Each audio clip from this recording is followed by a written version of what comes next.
yok çok pahalı diyorsanız hadi gelin biz sizi şimdi bunun biraz daha küçük modeline götürelim. Küçüğü 100.000 euronun üstünde satılmış bile.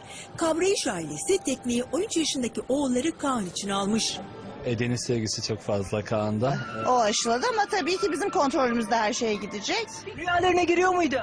Hem de ne? Siz farkında değilsiniz ama Kaan'ın gözleri o kadar şey ki Kaan şimdi neredeyse ağlayacak. Bu kadar çok mu istiyordun Kaan? Evet. Neden bu kadar çok istiyordun? Anlayamazsınız. Deniz tutkusu mu? Beni en büyük çeken motorun yaptığı dalga köpürtmesi.